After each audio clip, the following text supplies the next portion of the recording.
I just went out and did a very macro study on the total cost of healthcare in the US divided by the population.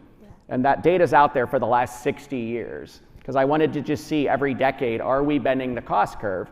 And I will say, in the first 30 years, from 1960 to 1990, the trends were actually like double digit. They were like over 10%. I think a lot of people forget that healthcare was really high trends up until the first revolution of value-based care, which I'll call the HMO decade, right, in the 90s, and I was part of that. And we really did. It dropped to 5% for that decade.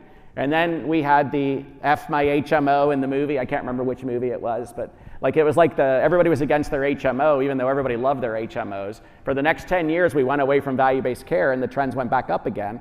And then since we started value-based care over the last 10 to 15 years, even before COVID, it's back to 5% again. So I think, even though we're saying like we haven't succeeded, I feel like there's this tendency when we've thought about the price of care, the trends come down to 5%. Now, yeah, the CPI is 3 to 4, so we're not there yet, but I feel like we're making some progress. So I'm gonna go with that as our win for all of us. We did a great job, but go ahead, Juliette. Yeah, and I think I'm not an actuary, and I try not to get into, you know, a gunfight with a knife, but like, I think there's a lot of ways to calculate that.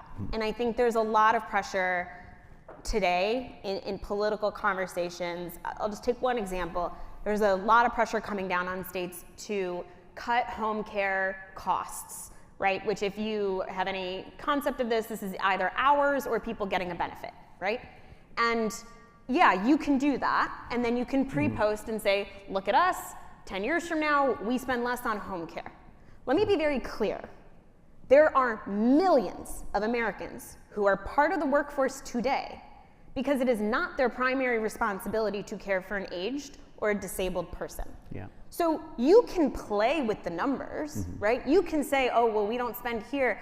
But if you don't look at the entire economy, if you don't look at everything else, you're really just robbing Peter to pay Paul. And so again, I try not to get into actuarial knife fights, but I think it doesn't do us any service to look so narrowly.